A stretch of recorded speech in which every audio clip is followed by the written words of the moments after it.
actors, it's Wendy, Alane, Wright, the Hollywood talent manager. Guess what? I'm going to give you a little bit of an acting class today. And here's why. I see so many actors, demo reels, acting clips, and mostly I don't believe what I see in them. I don't believe it. I don't believe that you are that character. I don't believe that you're in that situation. Why? Because you don't know what you're doing yet as an actor. And I'm going to talk to you about how to get there in this video. So, in my Facebook group, Talent Managers for Actors, and if you're not a member of that, first of all, let me tell you, join it. It's absolutely free. And every single week, I think we have 108,000 actors there now. And there's about 150 agents, managers, casting directors, working actors, producers, writers that are all a part of that group. We're one big, beautiful, happy community, and we would love to have you.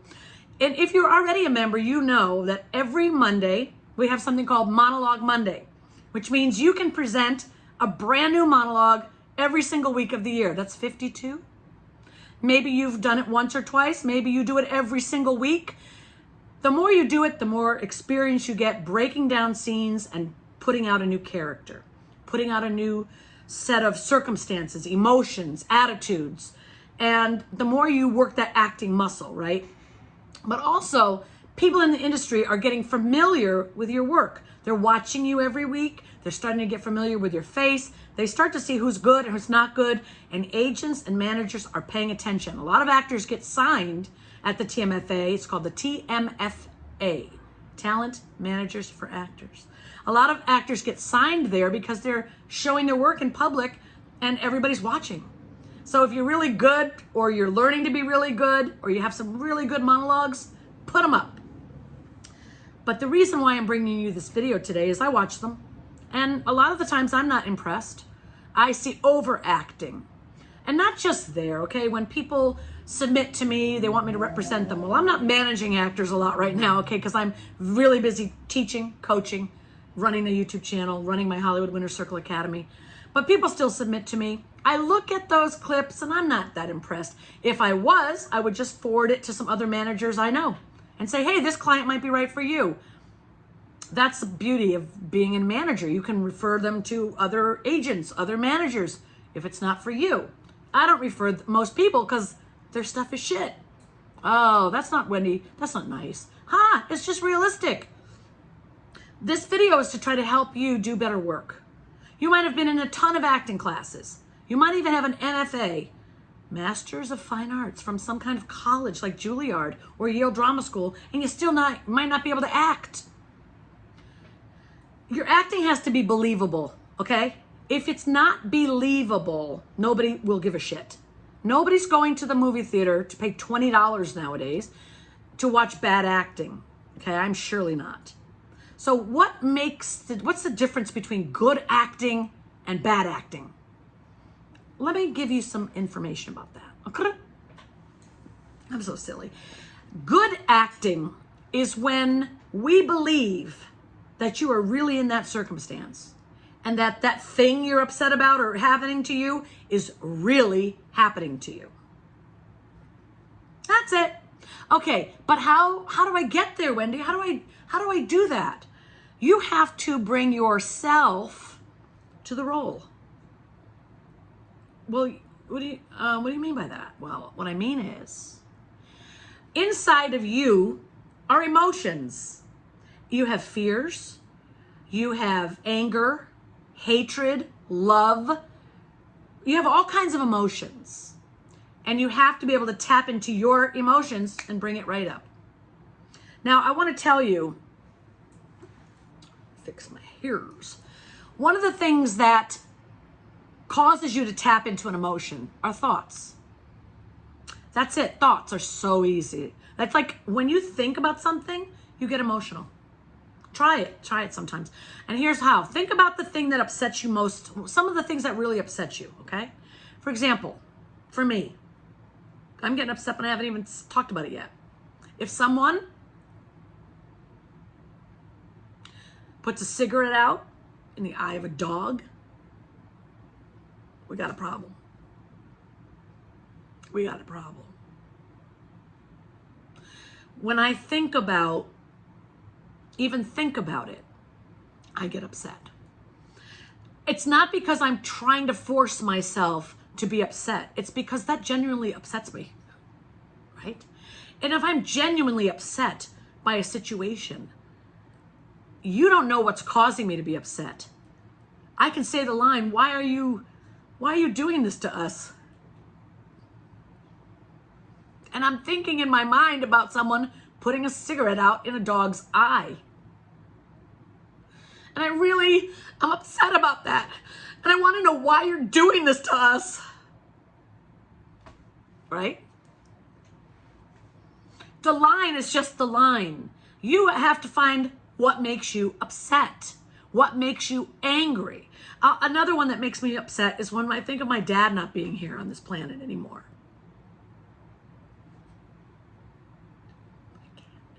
Can't even talk about that.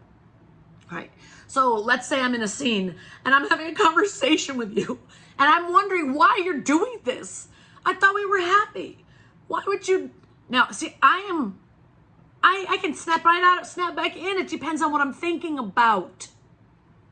If you're thinking about something that upsets you, you're going to bring your own personal, I got to get myself out of it for a minute. So hold on.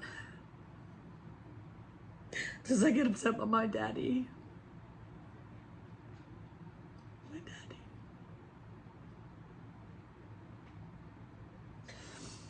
So, my daddy is 86 years old. It sounds weird to even say that, 86. And I'm just telling you, every day, you don't think about it every day, but you know that it's coming towards the end. He's 86.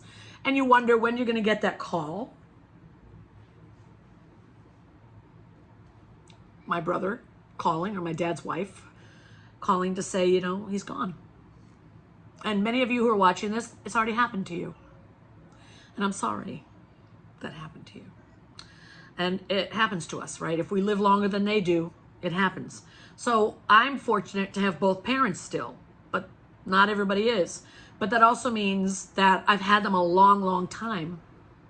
And when I lose them, like everybody else, it's going to be, I don't even want to discuss what it's going to be. I'm going to have my therapist on hand.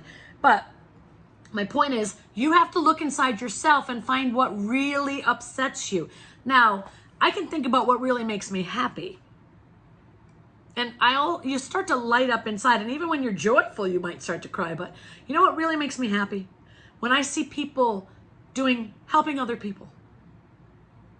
When I see people going out of their way to help other people. That just reminds me how beautiful human beings can be. And because I'm thinking about that, my heart is sparkling inside. And you can see from my expressions and my feeling in my body that I'm in a different place than I just was. And I'm not forcing it. I'm not trying to be anything. I'm just genuinely connecting with my heart to something that genuinely makes me happy. That means your facial expressions will change. The energy in your eyes, your heart, your spirit will change. That's acting. It's not any more complicated than that. When you read the script and it says, blah, blah, blah, blah, blah, whatever. You sit down and you start thinking, okay, I need to have a beginning, middle, and end to this script. I can't just do it all in one tone. Blah, blah. I mean, I'm yelling through the whole thing. No, you're not. Nobody wants to see an actor yell through an entire scene. Okay, stop that. You also don't want to, that's what's not believable. Life has levels. At the same time I'm thinking about my dad, just say it and I'm starting to get upset. As soon as I think about that. But doesn't mean that I can't smile while I'm talking about it. Because I remember all the good things that me and my dad have together. And I remember us going to the Yale Library. And I know how much he loves to write his books. And I just remember all the good things. So I can be upset about it and smile at the same time. I'm not going to cry all the way through it because it's boring, right? Okay, so look it. I know my dad's still here. I'm allowing my feelings to come up. That's what you do as an actor. You allow your feelings to come up. So when you're doing a script and you look at this situation, you think, okay, well, what are the things that trigger my real feelings and emotions? And maybe sometimes it's a different thing. Maybe what makes you sad is not putting a cigarette out. I'm about to fuck somebody up if they're doing that. I feel like I can get the anger out too from it. One time at band camp, I was in Hollywood, and there was a guy on the corner with a dog on his leash swinging it around in air. Man, the rage came over me. I wanted to fly over there and knock him out, but other men jumped in and got him before I could even. I ran that way, but I couldn't even get to him as fast as those men were there, punching him, kicking him, getting the dog free. And at that point, I would have stopped because, I'm not a bad person. I'm not evil. I would have punched him a couple times and taken the dog away. But these men kept beating up on him. Okay, you're going too far. I think their adrenaline kicked in. And the point is, maybe I think about somebody putting a cigarette out in a dog's eye. That can make me sad. That can make me angry. Or I think about a different thing. Him swirling that dog around. That'll piss me off right away. I might think about something else that makes me sad. I might think of something else that gives me hope. Like when I raise money for those kids that have the cleft lip, it's $250 to give us for a surgery for Smile Train. And that changes a kid's life. That totally changes the way that they smile and the way they appear to people, which changes how people treat them. And you can totally impact a person's life with one gift. So whenever I have extra money, I buy one of those surgeries, or if I'm raising money for Uganda, there's houses in Uganda being built from my school, HWC. We sponsored 9 kids with World Vision. If I think about all of the actors at HWC who have contributed to those things over the years, that literally makes me so fucking proud and happy. So what if I had a list of emotions, my true emotions? Same for you, okay?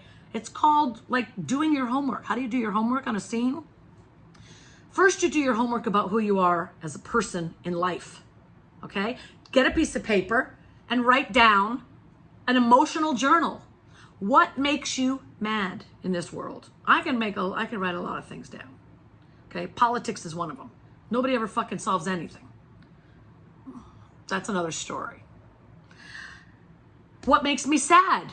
What makes me cry? What makes me feel in love? Write down the experiences you've had in your life, the movies you've seen, the moments that bring you to your fullest emotions.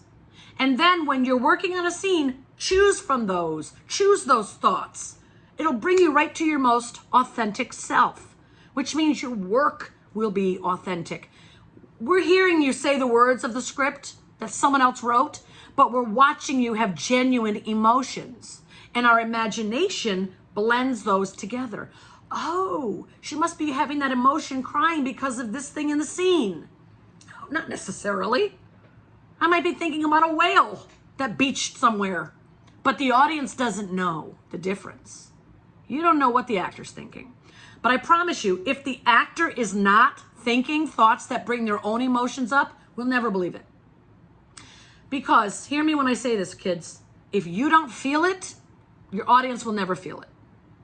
If you don't feel it, and I don't mean I'm pretending like I feel it. Look, I'm really upset. Look, I'm not feeling a fucking thing when I do that. That's pretending. Acting is not pretending. Acting is having genuine emotions that you would have in your life, that you do have in your life. In a made-up circumstance. Whatever's on that script has been made up by somebody. It's not actually happening. But when you mix that script with your real life experience from shit you've been through, divorces, breakups, deaths in your families, joy, marriage, birth of your children, your best friend, is having a baby, whatever. When you have real joy and you bring that mixed with the imaginary circumstance, then you have believability in your work. I can always tell in a scene whether an actor is really feeling anything. If they're screaming all the way through, I know they're not, because in real life, that's not how people work. If I'm upset with you, I'm gonna be trying to make you feel a certain way, okay? Let me tell you that. If I'm upset with you, I'm gonna be trying to make you feel bad. Because I want you to know what a jerk you are. And I might use a harder tone with you. Then I might use a sarcastic tone with you. I'm gonna try all kinds of ways, because in real life, we change it up. Oh, you didn't hear me when I said it the first time? Well, maybe now you're going to hear it, and then I might throw something across the room. I'm going to change what I'm doing. If an actor's doing the same thing all the way through, I know they haven't really thought about this moment in the scene. They haven't thought about their own life, their own reactions, and they're not trying to bring it to a truthful place. They're just trying to be what they think people want to see, right? I'm just trying to do what I think people want to see. Or I'm acting like I'm upset. Not good enough. Nobody wants to see somebody acting like they're upset. If we went to a dinosaur movie and we didn't really believe there were dinosaurs coming after somebody, it would take away the whole experience. The whole reason Jurassic Park works is because we really believe we're in that world and that those dinosaurs are dangerous and that those people are really scared. But remember, a lot of that's done with a green screen. There is no dinosaur. They're scared of the thin air. So what makes them believable? They're using their own imagination in the circumstance about things that make them really scared. And they're allowing those feelings to come up and be present about whatever it is that scares you. So what can you do to become a better actor, to become a believable actor? Practice going to those emotional places. Get your emotional workbook, which you're now going to work on, your emotional journal, pick an emotion, and practice being in it. Not because you have an audition, not because you're on set working, just because you need to practice that part of your instrument. Turn on the joy. How? Start thinking joyful things. Turn it off. Turn on the anger. How? Start thinking angry things. Turn it off. Turn on the joy again. Turn it off. Anger. Turn it off. Just by changing your thoughts. And know what kind of thoughts and situations bring you to those emotions. And if you can flow back and forth between those emotions, then you've mastered your tool as an actor. And that's what I suggest you work on. That's going to make you believable. That's going to make us resonate with your work. That's going to make you so damn good, they'll never forget you. That's it for now. I'll see you in the next video. If you're not a subscriber, subscribe. I love my subscribers. I love my YouTube family, and I love you. I'll see you later.